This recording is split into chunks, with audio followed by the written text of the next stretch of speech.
ಇದೆ ಸರ್.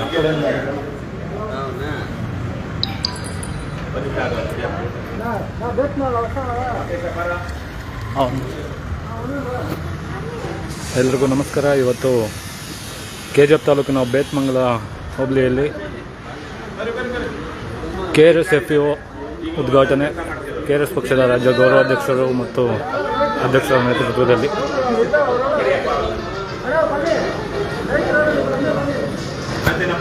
ಹ್ಞೂ ಸರ್.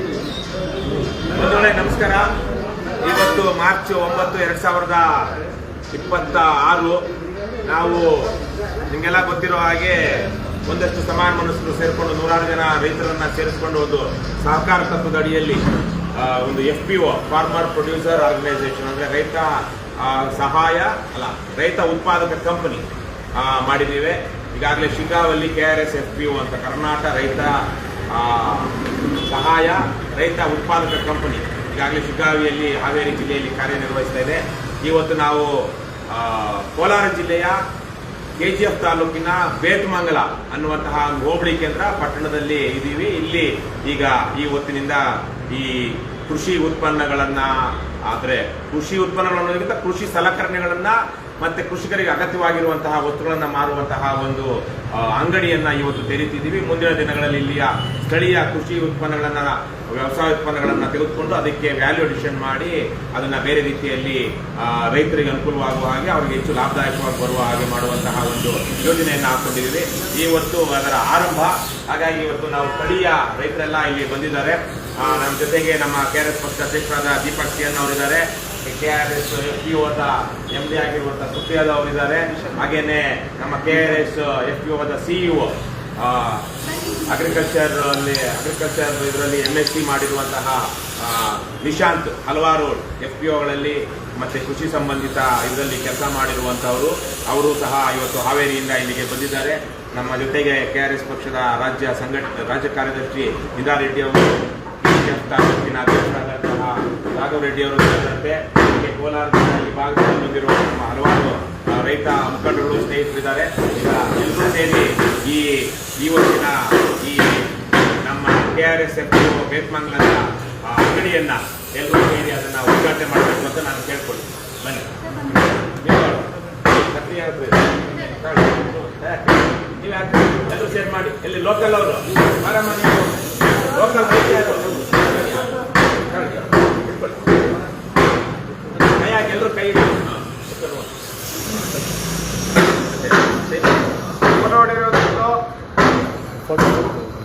ಒಳ್ಳೆಯದಾಗಿ ಸರ್. ಆ ಕಡೆಯನ್ನು ಕಟ್ ಮಾಡಿ ಸರ್. ಆ ಕಡೆಯನ್ನು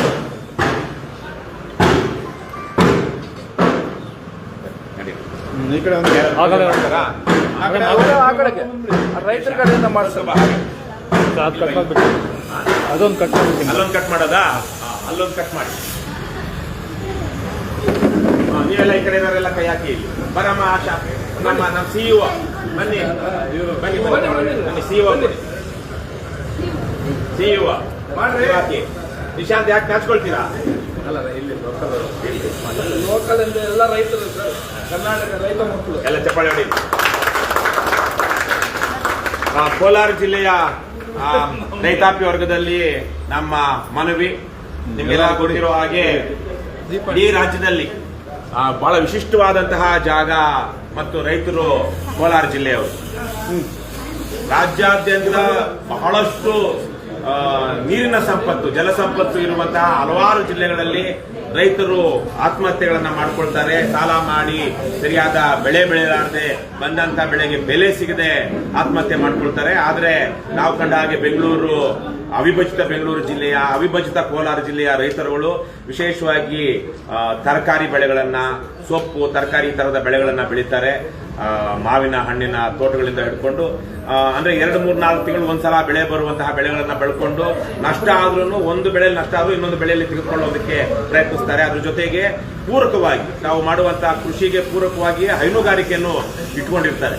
ಹಾಗಾಗಿ ಕೋಲಾರ ಜಿಲ್ಲೆಯ ರೈತರು ರಾಜ್ಯಕ್ಕೆ ಒಂದು ರೀತಿಯ ಮಾದರಿಯಾದಂತಹ ರೈತರು, ಪ್ರಗತಿಪರ ರೈತರು. ಇಲ್ಲಿ ನಾವು ಯಾವುದೇ ಕಾರಣಕ್ಕೂ ರೈತರು ಬೆಳೆ ನಷ್ಟ ಆಗಿ ನಷ್ಟ ಆದ ಕಾರಣಕ್ಕಾಗಿ ಸಾಲ ಮೈಮೇಲೆ ಬಂದ ಕಾರಣಕ್ಕಾಗಿ ಆತ್ಮಹತ್ಯೆ ಮಾಡ್ಕೊಳ್ತಾರೆ ಅನ್ನುವಂತಹ ವಿಚಾರವೇ ಇಲ್ಲಿಲ್ಲ. ಒಂದು ಬೆಳೆ ಹೋಯ್ತು ಅಂದ್ರೆ ಮತ್ತೆ ತೆಗೆದು ಇನ್ನೊಂದು ಇಡುತ್ತಾರೆ. ಹಾಗಾಗಿ ಕೋಲಾರ ಜಿಲ್ಲೆಯ ರೈತರು ಇಡೀ ರಾಜ್ಯಕ್ಕೆ ಒಂದು ರೀತಿಯಲ್ಲಿ ಮಾದರಿ ಆದಂತಹ ರೈತರು ಅಂತ ನಾನು ಹಲವಾರು ಸಂದರ್ಭಗಳಲ್ಲಿ ಹೇಳ್ತಾ ಬಂದಿದ್ದೀನಿ. ಇವತ್ತು ನಾವು ಮಾಡ್ತಿರುವಂತಹ ಇದರಲ್ಲಿ ಇಲ್ಲಿ ಸ್ಥಳೀಯ ರೈತರಿಗೆ ಉಪಯೋಗವಾಗುವಂತಹ ಎಲ್ಲ ಸಾಮಾನುಗಳನ್ನ ವಸ್ತುಗಳನ್ನ ಇಡಬೇಕು ಅಂತ, ಅದ್ರ ಜೊತೆಗೆ ಇಷ್ಟರಲ್ಲಿ ಕೆಲವೇ ದಿನಗಳಲ್ಲಿ ಇಲ್ಲಿ ರಸಗೊಬ್ಬರಗಳನ್ನು ಸಹ ಇಡಲಾಗುತ್ತೆ. ಹೈನುಗಾರಿಕೆಗೆ ಪೂರಕವಾಗಿ ಬೂಸ, ಹಿಂಡಿ ಈ ತರದ ಹಸುಗಳಿಗೆ ಬೇಕಾದಂತಹ ವಸ್ತುಗಳನ್ನು ಸಹ ಇಡಲಾಗುತ್ತೆ. ಬೀಜ ಮತ್ತು ಔಷಧಿಗಳು ಇದನ್ನು ಸಹ ಮುಂದಿನ ಕೆಲವೇ ದಿನಗಳಲ್ಲಿ ಅದಕ್ಕೆ ಸರಿಯಾದಂತಹ ಸೂಕ್ತವಾದಂತಹ ಲೈಸೆನ್ಸ್ಗಳನ್ನ ಪಡ್ಕೊಂಡು ಇಡಲಾಗುತ್ತೆ. ರಾಜ್ಯಾದ್ಯಂತ ಇಂತಹ 10 ಈ ಮಳಿಗೆಗಳನ್ನ ತೆಗಿಬೇಕು. ಅದ್ರ ಜೊತೆಗೆ ಇಲ್ಲಿ ಈ ಭಾಗದಲ್ಲಿ ಟೊಮೆಟೊ ಮತ್ತು ಮಾವಿನ ಹಣ್ಣು, ಈ ಎರಡೂ ಹಣ್ಣುಗಳು ಬಹಳ ದೊಡ್ಡ ಮಟ್ಟದಲ್ಲಿ ಬೆಳೀತಾರೆ. ಮಾವಿನ ಹಣ್ಣಿಗೆ ಬೇರೆ ಬೇರೆ ಕಡೆಗಳಲ್ಲಿ ಇವತ್ತು ಮಾರ್ಕೆಟ್ ಇದೆ. ಹಾಗಾಗಿ ನಾವು ಸಹ ಅದನ್ನ ಸಾಧ್ಯ ಆದರೆ ತಗೊಂಡು ಅದನ್ನ ಬೇರೆ ಕಡೆಗಳಲ್ಲಿ ಮಾರೋದಿಕ್ಕಾಗುತ್ತಾ, ವ್ಯಾಲ್ಯೂ ಅಡಿಷನ್ ಮಾಡೋದಿಕ್ಕಾಗುತ್ತಾ, ರೈತರಿಗೆ ಬೇರೆ ಕಡೆಗಿಂತ ಹೆಚ್ಚಿನ ಲಾಭ ಇಲ್ಲಿ KRSFPO ಜೊತೆಗೆ ವ್ಯವಹಾರ ಮಾಡೋದ್ರಿಂದ ಆಗುತ್ತಾ ಅಂತ. ಸೊ ನಾವು ಇವತ್ತು ಇಡ್ತಿರುವಂತಹ ಐಟಮ್ಸ್ ಇವತ್ತಿರುವಂತಹದ್ದು ಬಹುತೇಕವಾಗಿ ಡ್ರಿಪ್ ಇರಿಗೇಷನ್ ಸಂಬಂಧಪಟ್ಟಾಗಿದೆ. ಇನ್ನು ಸ್ವಲ್ಪ ಹೊತ್ತಿಗೆ ಬೂಸ, ಹಿಂಡಿ ಈ ತರದ್ದೆಲ್ಲ ಬರುತ್ತೆ. ನಮ್ದೊಂದು ಪ್ರಿನ್ಸಿಪಲ್ ಇದೆ KRSFPO, ನಮ್ಮಲ್ಲಿ ಸಿಗುವಂತಹ ಗುಣಮಟ್ಟದ ಸಾಮಾನು ಸಾಧ್ಯವಾದ್ರೆ ಅಲ್ಲಿ ನಾವು ಯಾವ ಜಾಗದಲ್ಲಿ ಮಾರ್ತಿರ್ತೀವೋ ಅಲ್ಲಿ ಸಿಗಬಾರದು. ಅಂದ್ರೆ ಅಂತಹ ಗುಣಮಟ್ಟದ ವಸ್ತುಗಳನ್ನೇ ಇಲ್ಲಿಡಬೇಕು. ಅದರ ಜೊತೆಗೆ ಆ ವಸ್ತುವಿಗೆ ಆ ಪಟ್ಟಣದಲ್ಲಾಗ್ಲಿ ಆ ಭಾಗದಲ್ಲಾಗ್ಲಿ ಇದಕ್ಕಿಂತ ಕಡಿಮೆ ಬೆಲೆಗೆ ಯಾರು ಕೊಡಬಾರದು. ಅಂದ್ರೆ ಅತಿ ಕಡಿಮೆ ಈ ಭಾಗದಲ್ಲಿ ಇಲ್ಲಿ ನಾವು ಏನ್ ಮಾರಾಟ ಮಾಡ್ತಿದ್ದೀವಿ ಆ ಸಾಮಗ್ರಿಗಳಿಗೆ ಇಲ್ಲಿಗಿಂತ ಕಡಿಮೆ ಬೆಲೆಗೆ ಬೇರೆ ಯಾರು ಮಾರಾಟ ಮಾಡುವಂತಿರಬಾರದು. ಅತಿ ಕಡಿಮೆ ಬೆಲೆಗೆ ಇಲ್ಲಿ KRSFPOದಲ್ಲಿ ಸಿಗಬೇಕು ಅಂತ ಈ ನಿಟ್ಟಿನಲ್ಲಿ ನಮ್ಮ ನಿಶಾಂತ್ ಅವರು, ನಮ್ಮ CEO ಎಲ್ಲಪ್ಪ ಅವರು ಈಗಾಗಲೇ ಶಿಗ್ಗಾವಿಯಲ್ಲಿ ಒಂದಷ್ಟೆಲ್ಲ ಮಾಡಿ ಒಂದಷ್ಟು ಯಶಸ್ವಿಯಾಗಿ ಅಲ್ಲಿಗೆ ಒಂದು ಮಳಿಗೆ ನಡೆಸ್ತಾ ಇದ್ದಾರೆ. ನೀವು ಒಂದೆರಡು ವಿಚಾರ ಈ ಕಡೆಯಿಂದ ಹೇಳಿ, ಯಾಕಂದ್ರೆ ಈ ಕಡೆಯಿಂದ ಬನ್ನಿ, ಅದು ಬೆಳಕು ಆ ಕಡೆ ಬರೋದಿಲ್ಲ. ನಿಶಾಂತ್, ನಮ್ಮ FPO ಉದ್ದೇಶಗಳು. ಈ ರೈತ ಉತ್ಪಾದಕ ಕಂಪನಿ ಅನ್ನೋದೇ ಮುಖ್ಯವಾಗಿ ಏನಂದ್ರೆ ರೈತರದ ಒಂದು ಕಂಪನಿ ಕಟ್ಟಬೇಕು ಅನ್ನೋದು. ಸೊ ನಾವೆಲ್ಲ ನೋಡಿರ್ತೀವಿ, ನೂರಾರು ಕಂಪನಿಗಳಿದಾವೆ. ಅದು ರೈತರಿಂದಾನೇ ಅತಿ ಹೆಚ್ಚಿನ ಕಂಪನಿಗಳಿಗೆ ರಾ ಮಟೀರಿಯಲ್ ಹೋಗೋದು ರೈತರ ಉತ್ಪನ್ನಗಳಿಂದಾನೇ ಹೆಚ್ಚಿನ ಕಂಪನಿ ಹೋಗೋದು. ಅದನ್ನ ಮಾರಾಟ ಮಾಡಿಕೊಂಡು ಅದನ್ನ ಲಾಭ ತಗೊಳ್ಳೋದು ಆ ಕಂಪನಿಗಳಾಗಿರ್ಬೋದು, ಅಥವಾ ರೈತರಿಂದ ಉತ್ಪನ್ನಗಳು ತಗೊಳ್ಳೋ ಮಧ್ಯವರ್ತಿಗಳಾಗಿರ್ಬೋದು ಅಥವಾ ರೈತರಿಗೆ ಏನು ಮಾರಾಟ ಮಾಡ್ತೀವಲ್ಲ, ಏನು ರೈತರಿಗೆ ಬೇಕಾಗಿರೋ ಸಾಮಾನುಗಳು, ಬೀಜ, ಗೊಬ್ಬರ, ಔಷಧಿಯಿಂದ ಹಿಡಿದು ಆಮೇಲೆ ಕೃಷಿ ಉಪಕರಣಗಳನ್ನೆಲ್ಲವನ್ನು ಯಾರು ಮಾರಾಟ ಮಾಡ್ತಾ ಇದ್ದಾರೆ, ಗೊಬ್ಬರದ ಅಂಗಡಿ ಮಾಲಕರು ಇರ್ಬೋದು, ಅವರೆಲ್ಲರೂ ಶ್ರೀಮಂತರಿದ್ದಾರೆ. ಆದರೆ ಅದನ್ನ ಬೆಳೆಯೋ ರೈತರ ಹತ್ರ ದುಡ್ಡಿಲ್ಲ. ಹಂಗಾಗಿ ರೈತರಿಗೆ ಲಾಭ ತರುವಂತ ರೈತರ ಕಂಪನಿ ಕಟ್ಟಬೇಕನ್ನೋ ಉದ್ದೇಶದಿಂದ ಇದು ರೈತರ ಕಂಪನಿ, ರೈತ ಉತ್ಪಾದಕ ಕಂಪನಿ ಅಂತ ಇದನ್ನ ಸಹಕಾರಿ ತತ್ವದಡಿ ಅಂದ್ರೆ ಎಲ್ಲ ರೈತರು ಸೇರಿ ಇದನ್ನ ಕಟ್ಟಿರುವಂತ ಕಂಪನಿ. ಸೊ ಈ ತರ ಕಂಪನಿ ಮಾಡೋದ್ರಿಂದ ರೈತರಿಗೆ ಸಾಧ್ಯವಾದಷ್ಟು ಎಲ್ಲೆಲ್ಲಿ ಅನ್ಯಾಯ ಆಗ್ತಾ ಇದೆ, ಮೋಸ ಆಗ್ತಾ ಇದೆ, ಅಥವಾ ಶೋಷಣೆ ಒಳಗಾಗ್ತಾ ಇದೆ, ರೈತರು ಹೆಚ್ಚಿನ ಬೆಲೆಗೆ ಕೊಂಡ್ಕೊಳ್ತಾ ಇದ್ದಾರೆ. ರೈತ ತಗೊಳ್ಳೋ ಉತ್ಪನ್ನಗಳಿಗೆ ಬೆಲೆ ಜಾಸ್ತಿ, ಗೊಬ್ಬರಗಳೆಲ್ಲ ಶಾರ್ಟೇಜ್ ಇದ್ದಾಗ ಹಿಡಿದಿಟ್ಕೊಂಡು 1-2 ರೇಟು ಹಾಕಿ ಕೊಡ್ತಾರೆ. ಆ ಥರದ್ದೆಲ್ಲ ನಡೀತಾ ಇದೆ. ಅದನ್ನೆಲ್ಲ ನಾವು ತಡೆಗಟ್ಟಬೇಕಂದ್ರೆ ನಮ್ಮ ರೈತರದೇ ಒಂದು ಕಂಪನಿ, ರೈತರೆಲ್ಲ ಸೇರಿ ಕಟ್ಟಿರೋ ಒಂದು ಕಂಪನಿ ಆಗ್ಬೇಕು. ಅದಕ್ಕೋಸ್ಕರ ಈ ತರದ ರೈತ ಉತ್ಪಾದಕ ಕಂಪನಿ ಅನ್ನೋದನ್ನ ನಾವು ಈಗಾಗಲೇ ಇದನ್ನ ಕಟ್ಟಿ ಕಳೆದ ಆಗಸ್ಟ್ ಅಲ್ಲಿ ನಮ್ದು ರಿಜಿಸ್ಟರ್ ಆಗಿ ಇದು ನಡೀತಾ ಇದೆ. ಈಗ ನಾವು ರೈತ ಕಂಪನಿಯಿಂದ ನಾವು ಈಗಾಗಲೇ ಹಾವೇರಿ ಜಿಲ್ಲೆ ಶಿಗ್ಗಾಂವಿ ತಾಲೂಕಿನಲ್ಲಿ ಒಂದು ಮಳಿಗೆ, ಈ ತರ ರೈತರ ಮಳಿಗೆ ಮಾಡಿ ಅಲ್ಲಿ ನಾವು ಈಗಾಗಲೇ ಕೃಷಿ ಉಪಕರಣಗಳನ್ನೆಲ್ಲ ಮಾರಾಟ ಮಾಡ್ತಾ ಇದೀವಿ. ಅದ್ರ ಜೊತೆಗೆ ಈಗ ಗೊಬ್ಬರ ಕೂಡ ಮಾರಾಟ ಮಾಡೋಕ್ಕೆ ಶುರು ಮಾಡಿದ್ದೀವಿ. ಈಗ ನಮಗೆಲ್ಲ ಗೊತ್ತಿರಂಗೆ ಗೊಬ್ಬರಗಳನ್ನ ಯಾರು MRP ಬೆಲೆಗೆ ಮಾರಲ್ಲ. ಯೂರಿಯಾ ಗೊಬ್ಬರದ ರೇಟ್ ರೈತರಿಗೆ ಎಷ್ಟು ಅಂತ ಕೇಳಿದ್ರೆ ಅವರಿಗೆ 300-350 ಹಿಂಗೆಲ್ಲ ಹೇಳ್ತಾರೆ. ಆದ್ರೆ ಅದರ ಮೂಲ ಬೆಲೆ MRP ಬೆಲೆ, ಚೀಲದ ಬೆಲೆ 266 ರೂಪಾಯಿ. ಆ ರೇಟಿಗೆ ಯಾರು ಮಾರಲ್ಲ, ಯಾಕಂದ್ರೆ ಅದರಲ್ಲಿ ಲಾಭ ಇಲ್ಲ ಅಂತ ಅವರು ಬೇರೆ ಬೇರೆ ಕಾರಣಗಳನ್ನ ಕೊಡ್ತಾರೆ. ಮತ್ತೆ ಆತರ ಯೂರಿಯಾ ಗೊಬ್ಬರಗಳನ್ನ ಮತ್ತು DAP ಗೊಬ್ಬರಗಳು ಕೊಡುವಾಗ ಅದಕ್ಕೆ ಇನ್ನೊಂದು ಬೇರೆ ರೈತರು ಉಪಯೋಗ ಇರುತ್ತೋ ಇಲ್ಲ ಅದರ ಲಿಂಕ್ಗಳು ಕೊಡ್ತಾ ಇದ್ದಾರೆ. ಅಂದ್ರೆ ಇನ್ನೊಂದು ಬೇರೆ ಗೊಬ್ಬರ ತಗೋಬೇಕು, 400-500 ರೂಪಾಯಿದು 2 ಚೀಲ ಯೂರಿಯಾ ತಗೊಂಡ್ರೆ 1,000 ರೂಪಾಯಿದು ಬೇರೆ ತರದ ಗೊಬ್ಬರಗಳನ್ನ ತಗೋಬೇಕು ಅಂತ ಕಂಡೀಷನ್ ಎಲ್ಲ ಹಾಕ್ತಾರೆ. ಆ ತರದಿಂದ ರೈತರು ಶೋಷಣೆಗೊಳಗಾಗ್ತಾ ಇದ್ದಾರೆ. ಇದನ್ನೆಲ್ಲ ತಪ್ಪಿಸ್ಬೇಕಂದ್ರೆ ನಾವೆಲ್ಲ ರೈತರು ಸೇರಿ ನಮ್ಮದೇ ಆದಂತ ಒಂದು ಕಂಪನಿನ ಕಟ್ಕೋಬೇಕು. ಅದಕ್ಕೆ ರೈತರು ಕಟ್ಕೋಬೇಕಂದಾಗ ರೈತರು ಹೆಂಗೆ ಪಾಲುದಾರ ಆಗ್ಬೋದು ಅಂದ್ರೆ ರೈತರು ಇದರಲ್ಲಿ ಷೇರುದಾರ ಆಗ್ಬೇಕು. ಸೊಸೈಟಿಗಳಲ್ಲಿ ಷೇರುದಾರ ಆಗ್ತೀವಲ್ಲ ಆ ರೀತಿಯಲ್ಲಿ ನೀವು ಇಲ್ಲಿ ಷೇರುದಾರ ಆಗ್ಬೇಕು. ಇಲ್ಲಿ ಷೇರುದಾರ ಆಗಲಿಕ್ಕೆ ನಾವೆಲ್ಲ ಸೇರಿ ಇಲ್ಲಿ ನಿರ್ದೇಶಕರು ಹಲವಾರು ರೈತರ ಜೊತೆ ಚರ್ಚೆ ಮಾಡಿದಾಗ ಒಂದು ಮಿನಿಮಮ್ ಆಗಿ 2,000 ರೂಪಾಯಿ ಒಬ್ರು ಷೇರು ಹಣ ತೊಡಗಿಸಿದ್ರೆ 2,000 ರೂಪಾಯಿ ತೊಡಗಿಸಿದ್ರೆ ಅದು ಮುಂದೆ ಇಲ್ಲಿನ ವ್ಯವಹಾರಗಳಿಗೆ ಇಲ್ಲಿ ಏನೇನು ನಾವು ಮಟೀರಿಯಲ್ ತರಬೇಕು, ನಮ್ಮದೇ ಆದ ನಮ್ದೊಂದು ಮಾಲೀಕತ್ವನು ಬರುತ್ತೆ. ನಾವು ಷೇರುದಾರ ಆದಾಗ, ನಾವು ಷೇರುದಾರ ಇಲ್ಲದೆ ಹೋದಾಗ ನೀವು ಇನ್ನೊಂದು ವ್ಯಾಪಾರಿ ಅಂಗಡಿಗೆ ಹೋದಂಗೆ ಆಗತ್ತೆ. ನಮಗೆ ಬೇಕಾದಂತ ವಸ್ತುಗಳನ್ನ ನಾವು ತರಿಸ್ಬೇಕು, ನಮ್ಗೆ ಒಳ್ಳೆ ಬೆಲೆಯಲ್ಲಿ ಸಿಗ್ಬೇಕು. ಇದಷ್ಟೇ ಅಲ್ಲದೆ ಮುಂದೆ ಬೆಳೆದಂತ ಬೆಳೆಗಳನ್ನ ಮಾರಾಟ ಮಾಡುವಲ್ಲೂ ಕೂಡ ಕೆಲಸ ಮಾಡಬಹುದು. ರೈತ ಉತ್ಪಾದಕ ಕಂಪನಿ ಅಂದ್ರೆ ಬರೀ ಅಂಗಡಿ ಇಟ್ಟು ಇದಷ್ಟೇ ಮಾರೋದಲ್ಲ, ಉತ್ಪನ್ನಗಳನ್ನ ಮಾರಾಟ ಮಾಡಬಹುದು. ಸರ್ ಆಗ್ಲೇ ಹೇಳಿದಾಗೆ ಉತ್ಪನ್ನಗಳು ಮಾರಾಟ ಆಗಬೇಕು. ಒಂದು ಮೌಲ್ಯವರ್ಧನೆ ಮಾಡಿ ಮಾರಾಟ ಮಾಡೋದ್ರಿಂದ ಹೆಚ್ಚು ಲಾಭ ಆಗುತ್ತೆ. ಅಂದ್ರೆ ರೇಟ್ ಜಾಸ್ತಿ ಆಗುತ್ತೆ, ಮೌಲ್ಯ ವರ್ಧಿಸುತ್ತೆ ನಮ್ಮ ಉತ್ಪನ್ನಗಳು. ಈ ತರದೆಲ್ಲ ಮಾಡೋದಕ್ಕೆ ಒಬ್ಬೊಬ್ಬ ರೈತರಿಗೆ ಸಾಧ್ಯ ಆಗ್ತಿರಲ್ಲ. ಯಾಕಂತಂದ್ರೆ ಇದು ಬಂಡವಾಳ ಬೇಡುವಂತದ್ದು. ಒಬ್ರು 2,000 ಹಾಕಿದ್ರೆ ಕಷ್ಟ ಆಗಲ್ಲ ರೈತರಿಗೆ. ಆತರ 100 ಜನ 1,000 ಜನ ಸೇರಿದಾಗ 20 ಲಕ್ಷಾಂತರ ರೂಪಾಯಿನ ತೊಡಗಿಸಿದಾಗ ನಾವು 10 ಲಕ್ಷ 15 ಲಕ್ಷ 20 ಲಕ್ಷ ತೊಡಗಿಸಿದಾಗ ಒಂದು ವ್ಯವಹಾರ ರೈತರದೇ ಕಂಪನಿ ರೈತರಿಗೋಸ್ಕರ ಲಾಭ ಕೊಡುವ ರೀತಿಯಲ್ಲಿ ಕೆಲಸ ಮಾಡುತ್ತೆ. ಒಂದು ಉದಾಹರಣೆ ಕೊಡ್ಬೇಕಂತಂದ್ರೆ ಈಗ ಉದಾಹರಣೆ ಇಲ್ಲಿ ನಮ್ಮ ಭಾಗದಲ್ಲಿ ಭತ್ತ ಮೆಕ್ಕೆಜೋಳ ಅದೆಲ್ಲ ಬೆಳೀತಾರೆ ಹಾವೇರಿ ಜಿಲ್ಲೆಯಲ್ಲಿ. ಅಲ್ಲಿ ಈಗ ಸಾಮಾನ್ಯವಾಗಿ ಈಗ 1,600 ರೂಪಾಯಿಗೆ ಖರೀದಿ ಮಾಡ್ತಾ ಇದ್ರೆ ನಾವು 1,700 ರೂಪಾಯಿವರೆಗೂ ರೈತರಿಗೆ ಖರೀದಿ ಮಾಡಬಹುದು ಮತ್ತು ತೂಕದಲ್ಲಿ ಮೋಸ ಇಲ್ದಂಗೆ ಮಾಡಬಹುದು. ಆ ತರದ್ದು ಪ್ರಯತ್ನಗಳು ಈಗಾಗಲೇ ಶುರು ಆಗ್ತಾ ಇದೆ. ಆಮೇಲೆ ತೂಕದಲ್ಲಿ 2 kg 1 ಕ್ವಿಂಟಲ್ 2 kg ಕಟಾವಣೆ ಮಾಡ್ತಾರೆ. ಆ ತರದ್ದೆಲ್ಲ ಸಾಮಾನ್ಯವಾಗಿ ನಡೀತಾ ಇರುತ್ತೆ. ಅದನ್ನೆಲ್ಲ ನಾವು ತಪ್ಪಿಸ್ಬೇಕಂದ್ರೆ ಇದು ರೈತರದೇ ಕಂಪನಿಯಾಗಿ ರೈತರ ಬೆಳವಣಿಗೆ ಇದೆ ಇದ್ರ ಉದ್ದೇಶ ಇರ್ತೈತಿ. ಹಂಗಾಗಿ ರೈತರೆಲ್ಲ ಸೇರಿ ಇದು ಕಟ್ಟಬಹುದು. ಅದಕ್ಕೆ ತಾವೆಲ್ಲರೂ ಭಾಗಿಯಾಗ್ರಿ. ಅದ್ರ ಜೊತೆಗೆ ಈಗ ನಿಶಾಂತ್ ಅವ್ರು ಹೇಳಿದ ಹಾಗೆ ರೈತರು ಇದರ ಷೇರುದಾರರಾಗೋದ್ರಿಂದ ಅವ್ರಿಗೆ ಏನೆಲ್ಲ ಅನುಕೂಲಗಳಿದೆ, ಉಪಯೋಗಗಳಿದೆ ಅನ್ನೋದ್ರ ಜೊತೆಗೆ ಇಂಥ ಒಂದು FPO ಈ ಬೇತ್ಮಂಗಲ ಇಂತಹ ಭಾಗದಲ್ಲಿ ಬಂದಾಗ ಇದು ಕೇವಲ ಇಲ್ಲಿಗೆ ಮಾತ್ರ ಪ್ರಭಾವ ಬೀರೋದಿಲ್ಲ, ಇದು ಇಡೀ ಕೋಲಾರ ಜಿಲ್ಲೆಗೆ ಪ್ರಭಾವ ಬೀರುತ್ತೆ. ಈಗ KRS ಪಕ್ಷ ಅಂತ ಹೇಳ್ಕೊಂಡು KRS ಪಕ್ಷ ಟಿ ಶರ್ಟ್ ಹಾಕೊಂಡು ಅನೇಕ ಜನ ಹೋಗಿ ಸರ್ಕಾರದ ಕೆಲಸಗಳನ್ನ ಲಂಚ ಇಲ್ಲದೆ ಮಾಡಿಸ್ಕೊಂಡು ಬರ್ತಾರೆ. ನಾವು ನೋಡಿದ ಹಾಗೆ ಕೃಷಿ ಇಲಾಖೆಯಲ್ಲಿ ಸಾಕಷ್ಟು ಅವ್ಯವಹಾರ ಭ್ರಷ್ಟಾಚಾರ ಇದೆ. ಈಗ ಯಾವುದೇ ಊರಿನಲ್ಲಿ ಖಾಸಗಿ ರಸಗೊಬ್ಬರ ಮಾರಾಟಗಾರರು ಈಗಾಗಲೇ ಹೇಳಿದಾಗೆ 266 ರೂಪಾಯಿಗೆ ಮಾರಬೇಕಾಗಿತ್ತು ಒಂದು ಚೀಲ ಯೂರಿಯಾ. ಆದ್ರೆ 300, 350, 400 ತನಕನೂ ಆ ಡಿಮ್ಯಾಂಡ್ ಇದ್ದಾಗೆ ಮಾರ್ತಾರೆ. ಅದ್ರ ಜೊತೆಗೆ ಇದನ್ನ ತಗೊಂಡ್ರೆ ಇನ್ನೊಂದು ತಗೊಳ್ಬೇಕು ಅಂತ ಕಡ್ಡಾಯ ಮಾಡ್ತಾರೆ. ನಮ್ಮ ಲಿಂಕ್ ಅಂತ ಇಲ್ಲೇನು ಮಾಡ್ತಾರೆ ಗೊತ್ತಿಲ್ಲ, ಏನಂತಾರೆ ಅದಕ್ಕೆ ಲಿಂಕ್ ಅಂತಾರೆ ಇಲ್ಲೂ ಹಾಗೆಲ್ಲ ಮಾಡ್ತಾರೆ. ಆದ್ರೆ KRS FPO ಅಂತ ಮಾಡಿದಾಗ ಆ ತರದ ಭ್ರಷ್ಟಾಚಾರ ಅವ್ಯವಹಾರಗಳೆಲ್ಲನೂ ಕೊನೆ ಆಗುತ್ತೆ. ಈಗಾಗಲೇ ನಾವು ಶಿಗ್ಗಾವಿಯಲ್ಲಿ ನಾವು ಕೇವಲ 266 ರೂಪಾಯಿ 50 ಪೈಸೆಗೆನೆ ಯೂರಿಯಾ ಮಾರಿದ್ದೀವಿ. ಬೇರೆಯವರೆಲ್ಲ ಶಿಗ್ಗಾವಿಯಲ್ಲಿ ಎಲ್ಲೂ ಆ ತರ ಮಾರ್ತಾ ಇಲ್ಲ. ಹಾವೇರಿ ಜಿಲ್ಲೆಯಲ್ಲಿ ಎಲ್ಲೂ ಮಾರ್ತಾ ಇಲ್ಲ. ಆಗ ನೋಡಿದ್ರೆ ಯಾರೋ ತುಂಬಾ ದೊಡ್ಡ ಸಹಕಾರ ಸಂಘ ಮಾಡಿರುವಂತವ್ರು. ಹಾಗಾಗಿ ಮುಂದಿನ ದಿನಗಳಲ್ಲಿ ಇಲ್ಲಿ ಬೇತ್ಮಂಗಲದಲ್ಲಿ ಮಾತ್ರ ಅಲ್ಲ, ಇಡೀ ಕೋಲಾರ ಜಿಲ್ಲೆಯಲ್ಲಿಯೂ ನಾವು ಮಾಡುವ ಪ್ರಯತ್ನದಿಂದಾಗಿ ಅಂತಹ ಭ್ರಷ್ಟಾಚಾರ, ರೈತರ ಸುಲಿಗೆ ಇವೆಲ್ಲವನ್ನೂ ಸಹ ನಿಂತು ಹೋಗುತ್ತೆ. ಮತ್ತೆ ಗುಣಮಟ್ಟದ ಸಾಮಾನುಗಳು ಈಗ ಸಬ್ಸಿಡಿ ಹೆಸರಿನಲ್ಲಿ ಬೇರೆ ಬೇರೆ ಕಂಪನಿಗಳು ಸಬ್ಸಿಡಿ ಹೆಸರಲ್ಲಿ ಗುಣಮಟ್ಟ ಇಲ್ಲದಂತಹ ಸಾಮಾನುಗಳನ್ನ ರೈತರು ಕೊಡ್ತಾರೆ. ಆದರೆ ಗುಣಮಟ್ಟ ಇರುವಂತಹ ಸಾಮಾನು ನಮ್ಮ ಕಡೆಯಿಂದ ನಮ್ಮ ಶೇರ್ ಏನಿರುತ್ತೋ ಅಷ್ಟೇ ಕೊಟ್ಟರು ಗುಣಮಟ್ಟದ ಸಾಮಾನ್ಯ ಸಿಗುವಂತಹ ವಾತಾವರಣ ಇದೆ. ಇವೆಲ್ಲ ಸಾವಿರಾರು ಕೋಟಿ ರೂಪಾಯಿಗಳ ಭ್ರಷ್ಟಾಚಾರ ನಮ್ಮ ಸರ್ಕಾರದಲ್ಲಿ ನಡೀತಾ ಇದೆ.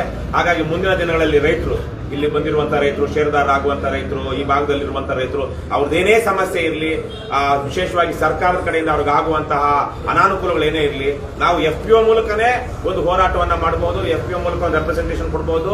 ಇಲ್ಲಿ FPO ಹೇಳಿದ್ರೆ ಒಂದು ಪತ್ರ ಬರೆದು ಕೊಟ್ರೆ ಅದನ್ನ ತಗೊಂಡೋಗಿ ಅಲ್ಲೆಲ್ಲೋ ಕೊಟ್ರೆ ಅಧಿಕಾರಿಗಳು ಕಾರ್ಯನಿರ್ವಹಿಸುವಂತಹ ಒಂದು ವ್ಯವಸ್ಥೆಯನ್ನು ಸಹ ನಿರ್ಮಾಣ ಮಾಡೋದಕ್ಕೆ ಸಾಧ್ಯ ಆಗುತ್ತೆ. ಹಾಗಾಗಿ ಇದು ಲಾಭ ಮಾಡಬೇಕು ಅನ್ನೋದಕ್ಕಿಂತ ಹೆಚ್ಚಾಗಿ ರೈತರ ಜೊತೆ ಸೇರಿ ಕೆಲಸ ಮಾಡಬೇಕು. ರೈತರಿಗೆ ಮುಂದಿನ ದಿನಗಳಲ್ಲಿ ಇಲ್ಲೊಂದಷ್ಟು ತರಬೇತಿ ಶಿಬಿರಗಳನ್ನ ಮಾಡಬೇಕು. ಲಾಭದಾಯಕವಾಗಿ ಕೃಷಿಯನ್ನ ಮಾಡೋದ್ರ ಬಗ್ಗೆ, ಸುಸ್ಥಿರವಾದಂತಹ ಒಂದು ಕೃಷಿಯನ್ನ ಮಾಡೋದ್ರ ಬಗ್ಗೆ ಅವರಿಗೆಲ್ಲ ವಿಚಾರಗಳನ್ನ ತಿಳಿಸ್ಕೊಡ್ಬೇಕು. ಈ ರೀತಿಯಾಗಿ ಒಂದು NGO ತರಹಕ್ಕೆ ಕೆಲಸ ಮಾಡಬೇಕು. ಆದರೆ ಇದು ರೈತರ ಸಹಭಾಗಿತ್ವದಲ್ಲಿ ನಡೀಬೇಕು ಅನ್ನುವಂತಹ ರೀತಿಯಲ್ಲಿ ನಾವು ಮಾಡ್ತಾ ಇದ್ದೀವಿ. ಹಾಗಾಗಿ ಈ ಭಾಗದಲ್ಲಿರುವಂತಹ ರೈತರು ದಯವಿಟ್ಟು ಅವ್ರು ಬಂದು ಇಲ್ಲಿ ಷೇರುದಾರರಾಗಬೇಕು. ಷೇರುದಾರರಾಗೋದ್ರ ಜೊತೆಗೆ ಇಲ್ಲಿ ಸಾಮಗ್ರಿಗಳನ್ನ ನೀವು ಇಲ್ಲಿಗಿಂತ ಬೇರೆ ಉತ್ತಮ ಸಾಮಗ್ರಿಗಳು ಬೇರೆ ಕಡೆ ಸಿಗ್ತಾ ಇದ್ರೆ ಅದನ್ನ ಇಲ್ಲಿಗೂ ತರಿಸುವ ಹಾಗೆ ಮತ್ತು ಬೇರೆ ಕಡೆಗಿಂತ ಇಲ್ಲಿ ಕಡಿಮೆ ದರದಲ್ಲಿ ಸಿಗುವ ಹಾಗೆ ನೋಡ್ಕೊಳ್ಳುವಂತಹ ಜವಾಬ್ದಾರಿ ನಿಮ್ಮದು ಸಹ ರೈತರದ್ದು ಇರುತ್ತೆ. ಇದು ಯಾರೋ ಒಬ್ರು ಇಬ್ರು 3-4 ಮಾಲೀಕತ್ವದಲ್ಲಿ ನಡೆಯುವಂತದ್ದು ಅಥವಾ ಬರೀ ಅವ್ರು ಲಾಭ ಮಾಡೋದಕ್ಕೆ ಮಾಡ್ಕೊಂಡಿರ್ತಾರೆ ಅಂತಲ್ಲ. ಇದನ್ನ KRS FPO ನಾವೊಂದು ಹಲವಾರು ಸದುದ್ದೇಶಗಳನ್ನ ಇಟ್ಕೊಂಡು ಸಾಕಷ್ಟು ಈ ಕಳೆದ 1 ವರ್ಷದಲ್ಲಿ ಸಾಕಷ್ಟು ಚಿಂತನೆ ಪ್ರಯೋಗಗಳನ್ನ ಮಾಡಿ ಈಗ ರಾಜ್ಯಾದ್ಯಂತ ಒಂದು 10 ಕಡೆಗಳಲ್ಲಾದ್ರೂ ವಿಸ್ತರಿಸಬೇಕು ಅಂತ ಹೇಳಿ ಈ ಪ್ರಯತ್ನದಲ್ಲಿ ನಾವು ಇದ್ದೀವಿ. ವಿಶೇಷವಾಗಿ ಈ ಭಾಗದಲ್ಲಿ ಬರೋದಕ್ಕೆ ಇಂದ್ರಾರೆಡ್ಡಿ ಅವರು KRS ಪಕ್ಷದ ರಾಜ್ಯ ಕಾರ್ಯದರ್ಶಿ, ಅವರು ಬಹಳ ಆಸಕ್ತಿ ವಹಿಸಿ ಮುತುವರ್ಜಿ ವಹಿಸಿ ಅವರದೇ ಊರಿನಲ್ಲಿ ಇದನ್ನ ಮಾಡಬೇಕು ಅಂತ ಮುಂದಾಗಿದ್ದಾರೆ. ಅವರು ಈಗ ಈ ಭಾಗದ ರೈತರಿಗೆ ನೀವೇನಾದ್ರೂ ಸಂದೇಶ ಕೊಡೋ ಹಾಗಿದ್ರೆ, ಏನಾದ್ರೂ ಅವರನ್ನ ಷೇರ್ದಾರ ಆಗೋಂಗಿದ್ರೆ ಹೇಳಿ. ಈಗ ಇಲ್ಲ ಪೂಜೆ ಮಾಡ್ಬಿಡೋದಾ? ಪೂಜೆ ಮಾಡ್ಬಿಡೋದು ಇರ್ಲಿ ಬಿಡೋಣ. ಯಾವ ಮಾತಾಡ್ಬಿಡು ಒಂದೆರಡು ಮಾತು.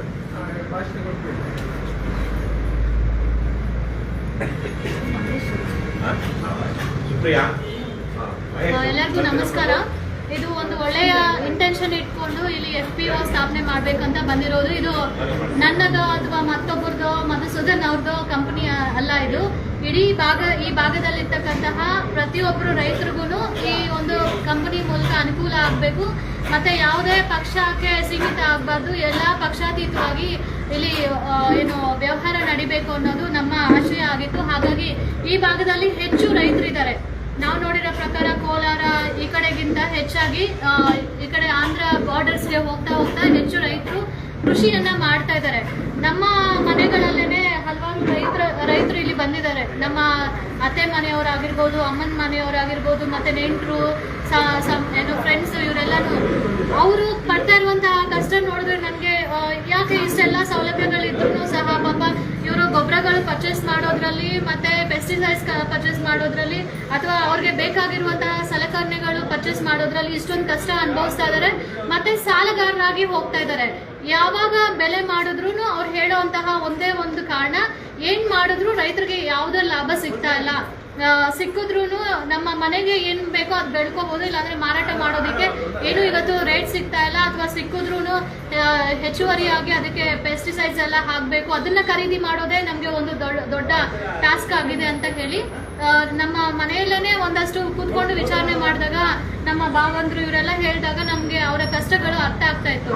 ಸೊ ಆಗ ಕಳೆದ ವರ್ಷ ಶಿಗ್ಗಾವಿಯಲ್ಲಿ FPO ಅಂತ ಹೇಳಿ ರಘುಪತಿ ಭಟ್ರು ಅದ್ರ ಬಗ್ಗೆ ಒಂದಷ್ಟು ಅನಲೈಸ್ ಮಾಡಿ ಕೇಂದ್ರ ಸರ್ಕಾರದಿಂದ ಸುಮಾರು 10,000 ಕಂಪನಿಗಳನ್ನ ಮಾಡಬೇಕು ಅಂತ ಹೇಳಿ ಒಂದು ಗುರಿಯನ್ನ ಇಟ್ಕೊಂಡಿದ್ದಾರೆ. ಆದ್ರೆ ಇವತ್ತಿಗೆ ಸುಮಾರು ಒಂದು 5,000 ಕಂಪನಿಗಳಾಗಿದೆ. ಇನ್ನು 5,000 ಹೆಚ್ಚಾದ್ರೆ ಇನ್ನೂ ಜಾಸ್ತಿ ರೈತರಿಗೆ ಅನುಕೂಲ ಆಗುತ್ತೆ. ಅದು ರೈತರು ಶೇರ್ ಹೋಲ್ಡರ್ಸ್ ಆಗಬೇಕು. ನೀವು ಪಹಣಿ ಹೋಲ್ಡರ್ ಆಗಿದ್ರೆ, ನಿಮ್ಮ ಹೆಸರಲ್ಲಿ ಪಹಣಿ ಇದ್ರೆ, ಅಥವಾ ನೀವು ಯಾವ್ದಾದ್ರು ಜಮೀನನ್ನ ಭೋಗಕ್ಕೆ ಹಾಕೊಂಡಿದ್ರೆ ಲೀಸ್ಗೆ ಹಾಕೊಳ್ಳುವಂತಹ ಮಾಲೀಕರ ಹತ್ರ ಹೋಗಿ ಆ ಅಗ್ರಿಮೆಂಟ್ ಒಂದು ಅವರು ನೋಟ್ರಿ ಮಾಡ್ಕೊಡ್ಬೇಕು. ಹೌದು, ನಮ್ಮ ಜಮೀನಲ್ಲಿ ಇವರು ಕೃಷಿ ಮಾಡ್ತಾ ಇದ್ದಾರೆ ಅಂತ ಹೇಳಿ ಅವ್ರಿಗೂ ಮತ್ತೆ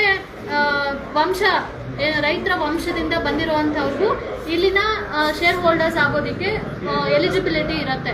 ಸೊ ಇದು ಒಟ್ಟಾರೆ ನಾವೊಬ್ರು ಮಾಡುವಂಥದ್ದಲ್ಲ. ಇಡೀ ಇಲ್ಲಿ ಎಷ್ಟು ಜನ ಬಂದಿದ್ದೀರಾ ನಿಮ್ಮೆಲ್ಲರಿಗೂ ಜವಾಬ್ದಾರಿ ಇದೆ. ಇವತ್ತು ಮುಂದೆ ನೋಟ್ಗಳು ಸಿಗತ್ತೆ, ಆದ್ರೆ ತಿನ್ನೋದಕ್ಕೆ ಸರಿಯಾದ ಊಟ ಸಿಗಲ್ಲ. ಇವತ್ತೇನೆ ಕಷ್ಟಪಡುವಂಥವ್ರು ಇವರು ನಮ್ಮ ತಮ್ಮನ ಮಿಸಸ್ ಅವರ ಅಪ್ಪ, ಅವ್ರಿಗೆ ಶುಗರ್ ಇದೆ. ಆದ್ರೆ ಅವ್ರು ಪಡೋಷ್ಟು ಕಷ್ಟನ ಯಾರು ಪಡೋದಿಲ್ಲ. ಅಷ್ಟು ಕಂಪ್ಲೀಟ್ ಆಗಿ ತರಕಾರಿ ಬೆಳೆ ಮಾಡೋದೇ ಅವರ ಒಂದು ವ್ಯವಸಾಯ. ಅವ್ರಿಗೇನೆ ಅಷ್ಟು ಕಷ್ಟಪಡುವಂತವ್ರಿಗೆ ಡಯಾಬಿಟಿಸ್ ಇದೆ ಅಂತಂದ್ರೆ ಎಲ್ಲಿ ಕಾರಣ ಆಗ್ತಾ ಇದೆ ಅಂತ ಯೋಚನೆ ಮಾಡ್ಬೇಕಾಗಿದೆ. ಇವತ್ತು ತುಂಬಾ ಏನು ಗೊಬ್ಬರಗಳು ಹಾಕುವಂಥದ್ದು, ಅದೂ ಈ ಪ್ರೈವೇಟ್ ಕಂಪ್ನಿಗಳಲ್ಲಿ ಬರುವಂತಹ ಗೊಬ್ಬರಗಳು, ಅದು ಯಾರೋ ಖಾಸಗಿಯವ್ರು ಮಾರಾಟ ಮಾಡ್ತಾರೆ. ಅದರಲ್ಲಿ ಎಷ್ಟು ಪ್ರಮಾಣಕ್ಕೆ ಫಾರ್ಮುಲಾ ಮಿಕ್ಸ್ ಮಾಡಿರ್ತಾರೆ ಏನು ನಮಗೆ ತಿಳಿಸ್ತಾ ಇಲ್ಲ. ಅದು ಮೂಕರಾಗಿ ನಾವು ಅದನ್ನ ಪರ್ಚೇಸ್ ಮಾಡಿ ರೈತರಿಗೆ ಏನು ಪಾಪ ಬೇಕು, ಹೆಚ್ಚಿನ ವಿಲೇವಾರಿ ಬರಬೇಕು ಅಂತ ಹೇಳಿ ಏನೇನೋ ಪ್ರಯತ್ನ ಮಾಡಕ್ ಹೋಗಿ ಅವರ ಆರೋಗ್ಯಗಳನ್ನೇ ಹಾಳು ಮಾಡ್ಕೊಳ್ತಾ ಇದ್ದಾರೆ. ಸೊ ಹಾಗಾಗಿ ಕರೆಕ್ಟ್ ಆದ ಹಾದಿ ಯಾವುದು ಅಂತ ತೋರಿಸ್ಕೊಡೋದಕ್ಕೆ ಇವತ್ತು ನಾವು ಶೇರ್ ತಗೊಂಡ್ರೆ ಏನ್ ಲಾಭ ಇವತ್ತು ನಾವು ಈ ಕಂಪನಿಯನ್ನ ಸ್ಥಾಪನೆ ಮಾಡ್ತಾ ಇದ್ದೀವಿ. ಮತ್ತೆ ಇಲ್ಲಿ ಶೇರ್ ಹೋಲ್ಡರ್ಸ್ ಆಗಿ ನೀವು ಶೇರ್ಸ್ ಅನ್ನ ತಗೊಂಡಿದ್ದೀರಾ ಅಂತಂದ್ರೆ ಇಲ್ಲಿ ಸರ್ಕಾರದಿಂದ ಏನೆಲ್ಲ ಬೆನಿಫಿಟ್ಸ್ ಸಿಗುತ್ತೋ ಅದೆಲ್ಲ ನಿಮಗೂ ನಾವು ಕೊಡಿಸೋಂತಹ ಕೆಲಸ ಮಾಡ್ತೀವಿ. ಮುಂದಿನ ದಿನಗಳಲ್ಲಿ ಈಗ ಎಷ್ಟೋ ಜನ FPOಗಳ ಮುಖಾಂತರನೇ ಎಕ್ಸ್ಪೋರ್ಟ್ ಇಂಪೋರ್ಟ್ ಬಿಸ್ನೆಸ್ ಸಹ ಮಾಡ್ತಾ ಇದ್ದಾರೆ. ಮತ್ತೆ GST ಒಂದು ನೀವೇನೇ ಕಂಪ್ನಿಗಳು ಮಾಡ್ಕೋಬಹುದು, ನೀವೇನೇ, ಆದರೆ ಅದು ಸಮಾಜಕ್ಕೆ ಕೆಡುಕನ್ನು ಬಯಸುವಂತಹದ್ದು ಆಗಿರಬಾರ್ದು. ಧರ್ಮದ ಹಾದಿಯಲ್ಲಿ ಏನೇ ಮಾಡಿದ್ರು ಇದು KRS FPO ಏನಿದೆ ಖಂಡಿತ ಎಲ್ಲ ಜೊತೆ ನಿಲ್ಲುತ್ತೆ. ದಯವಿಟ್ಟು ಈಚ್ ಶೇರ್ ವ್ಯಾಲ್ಯೂ 2000 ರೂಪಾಯಿ ಒಬ್ಬರು ಮಿನಿಮಮ್ 2,000 ರೂಪಾಯಿ ಒಂದು ಶೇರ್ ಹೋಲ್ಡರ್ ಆಗಿ ನೀವು ಪರ್ಚೇಸ್ ಮಾಡಿದ್ರೆ ಅದರಿಂದ ಎಷ್ಟೋ ಬೆನಿಫಿಟ್ಸ್ ಇದೆ. ಮತ್ತೆ ನೀವು ರೈತರ ಸರ್ಟಿಫಿಕೇಟ್ ಮಾಡಿಸ್ಕೋಬೇಕಾಗತ್ತೆ.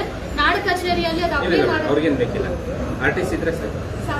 ಇದು ನಿಮ್ಮದು ಅಥವಾ ನಿಮ್ಮ ಕುಟುಂಬದಲ್ಲಿ ತಂದೆ ತಾಯಿ ಇರ್ಬೋದು ಅಥವಾ ನಿಮ್ಮ ಈಗ ನಿಮ್ಮ ಹೆಂಡತಿ ಅಥವಾ ನಿಮ್ಮ ಗಂಡನ ಹೆಸರಲ್ಲಿ RTC ಆಗಿರ್ಬೋದು. ಅಂದ್ರೆ ಆ ಮನೆಯವರು, ಆ ಕುಟುಂಬದವ್ರು, ರೈತ ಕುಟುಂಬ ಅಂತಿದ್ರೆ ನೀವು ರೈತ ಕುಟುಂಬದವ್ರು ಆಗಿದ್ರೆ ಸಾಕು.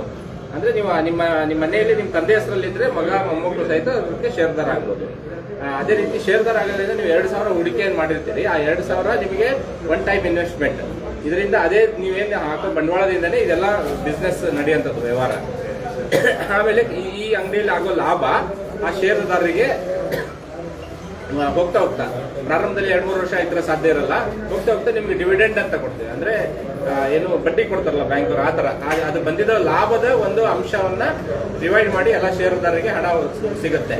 ಅದ್ರ ಜೊತೆಗೆ ಇಲ್ಲಿ ಅಂಗಡಿಯಲ್ಲಿ ಮೊದಲನೇ ಆದ್ಯತೆ, ಏನೇ ಉತ್ಪನ್ನ ಬಂದರೂ ಮೊದಲನೇ ಆದ್ಯತೆಯಾಗಿ, ಈಗ ಗೊಬ್ಬರ ಶಾರ್ಟೇಜ್ ಇದ್ದಾಗ ನಾವು ಬೇರೆಯವ್ರಿಗೆ ಕೊಡಲ್ಲ, ಮೊದಲು ಷೇರುದಾರರಿಗೆ ಸಿಗುತ್ತೆ. ಆಮೇಲೆ ಯಾವುದು ಸ್ವಲ್ಪ ಇದು ಏನು ಮತ್ತೆ ಷೇರುದಾರರಿಗೆ ಮುಂದೆ ನಾವು ಎಲ್ಲ ನಿರ್ಧಾರ ಮಾಡಿ ರೈತರೆಲ್ಲ ಸ್ವಲ್ಪ ಒಳ್ಳೆ ಚೆನ್ನಾಗಿ ಬಿಸ್ನೆಸ್ ನಡೀತಾ ಇದ್ದಾಗ ಷೇರುದಾರರಿಗೆ ನಾವು ಡಿಸ್ಕೌಂಟ್ ಜಾಸ್ತಿ ಕೊಡ್ಬೋದು. ಅಂದ್ರೆ ಈಗ ಉದಾಹರಣೆ, ಈಗ ಒಬ್ರಿಗೆ 100 ರೂಪಾಯಿ ಕೊಡ್ತಾ ಇದ್ರೆ ಷೇರುದಾರರಿಗೆ 5% ಡಿಸ್ಕೌಂಟ್ ಇಡ್ಬೋದು.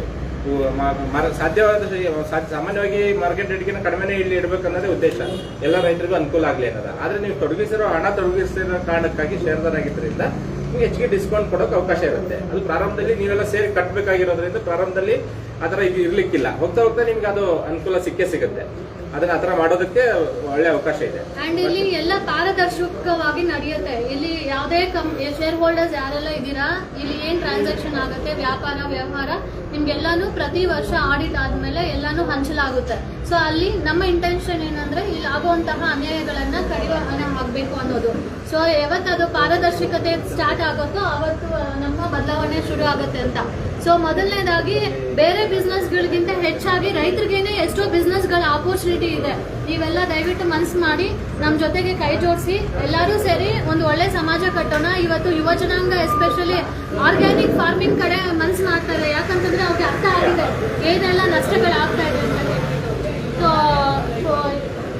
ದಯವಿಟ್ಟು ಇನ್ನು ಮುಂದಿನ ದಿನಗಳಲ್ಲಿ ಇಲ್ಲಿ ಬಂದಿರೋಂಥವ್ರು ದಯವಿಟ್ಟು 2,000 ಶೇರ್ ಕಟ್ಟೋದ್ರ ಮುಖಾಂತರ ಇವರಿಗಿಂತ ಜಾಸ್ತಿನೂ ಆಗ್ಬೋದು, 2,000 ಜಾಸ್ತಿನೂ ಹೂಡಿಕೆ ಮಾಡ್ಬೋದು. ನಿಮ್ಮ ಶಕ್ತಿ ಎಷ್ಟಿದೆ ಅದ್ರ ಮೇಲೆ ಮಿನಿಮಮ್ 2,000 ರೂಪಾಯಿ ಹೂಡಿಕೆ ಮಾಡೋದ್ರ ಮುಖಾಂತರ ಈ ಒಂದು ಒಳ್ಳೆ ಕಂಪನಿ ಮಾಡೋದಕ್ಕೆ ಏನು ನಾವು ಆಶೆ ಇಟ್ಕೊಂಡಿದೀವಿ ಸಪೋರ್ಟ್ ಮಾಡ್ಬೇಕು ಅಂತ ಕೇಳ್ಕೊಳ್ತೀವಿ.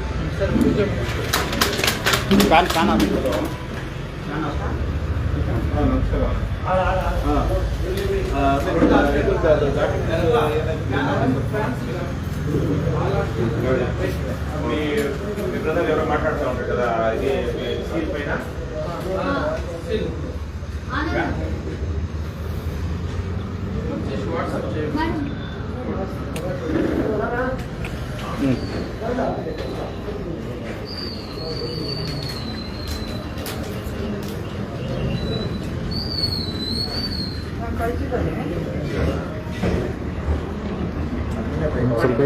ಸರ್ ಬನ್ನಿ ಮಾಡಿ ಇನ್ನು ಆ ಕಡೆಯಿಂದ ವಿಸಿಬಲ್ ಬರಬೇಕು ಮೇಡಮ್, ನೀವು ಆ ಕಡೆ ಅಂತ ತಿಳ್ಕೊಂಡು ಮಾಡಿ.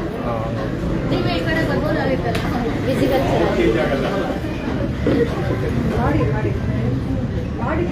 ನೀರು ಸರ್.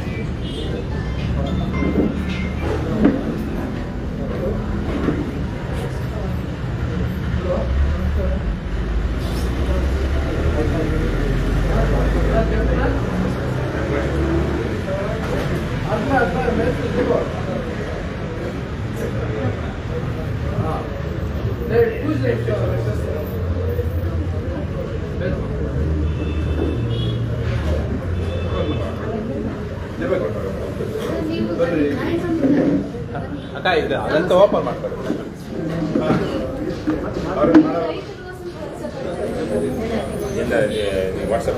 ವಾಟ್ಸಪ್ನಲ್ಲಿ ಇಮೇಜ್ ಸರಿ ಈ ನಂಬರ್ ಈ ಥರ ರೌಂಡ್ ಸೀಲ್ ಮಾತ್ರ ಸಾಕು. 988 ಕಂಪಿ ಇಮೇಲ್ 988 ಕರ್ಪೂರ 988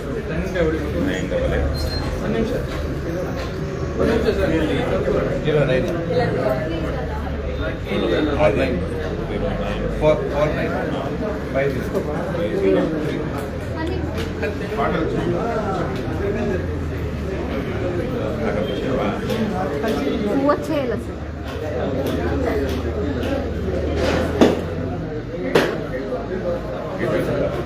ಈ ಥರ ಇರಬೇಕು. ಆಶಾ ನೀವು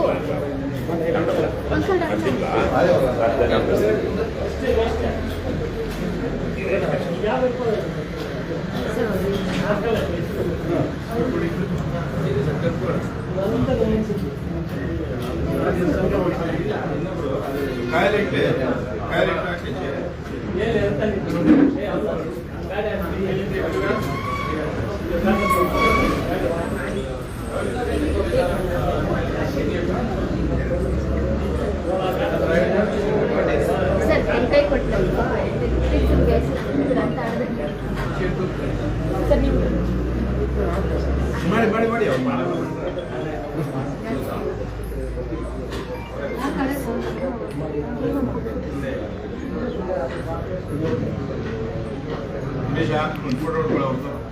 ಫೋಟೋ ಮೇಡಮ್ ತೆಗೆದು ಅಂದ್ರೆ ಯಾರು ಎಲ್ಲರೂ ಹಿಂದಿಂದ ಇದ್ದೀರಾ? ಲೈವ್ ಮಾಡ್ತಾರೆ.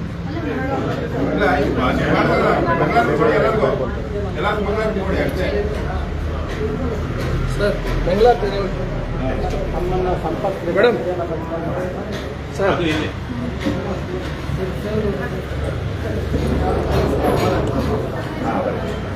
ಟೆಸ್ಟ್ ಯಾರು ಕಾಣಿಕೆ ಹಾಕ್ತಾರಲ್ಲ 500 ಜಜ್ವರ್ ಹಾಕೊಂಡಿಲ್ಲ ಅದು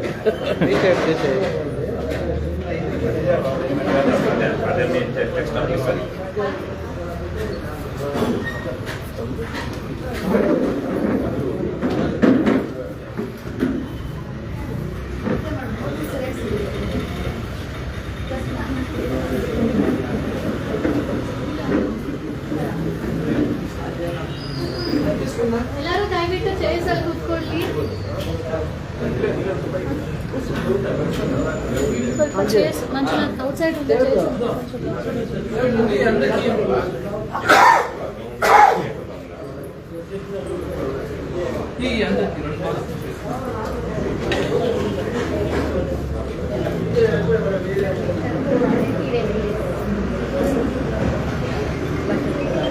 ಮೇಡಮ್ ಕನ್ಕ್ಲೂಡ್ ಮಾಡಿ.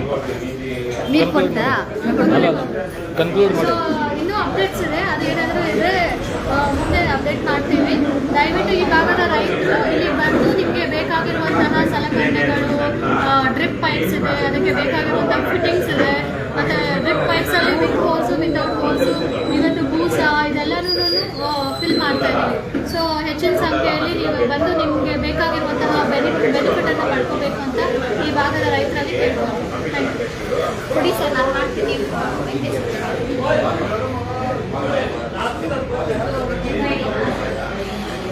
ನೋಡಿ, ಇದೆಲ್ಲ ಫಿಟ್ಟಿಂಗ್ಸು ಮತ್ತು ಡ್ರಿಪ್ ಪೈಪ್ಸು, ಅದಕ್ಕೆ ಬೇಕಾಗಿರುವಂತಹ ಎಲ್ಲ ಫಿಟ್ಟಿಂಗ್ಸು ಸಿಗುತ್ತೆ.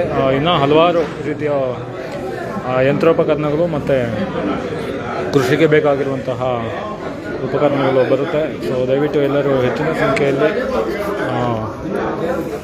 ಗುಣಮಟ್ಟ ಮತ್ತು ಕಡಿಮೆ ಬೆಲೆಗೆ ಸಿಗಬೇಕಂದ್ರೆ KRS ರೈತ FPOನ ಸಂಪರ್ಕ ಮಾಡಿ ಅಂತ ಕೇಳ್ಕೊಂಡು ಈ ಒಂದು ಲೈವ್ನ ಮುಕ್ತಾಯ ಮಾಡ್ತಾ ಇದ್ದೀವಿ. ಎಲ್ಲರಿಗೂ ನಮಸ್ಕಾರ.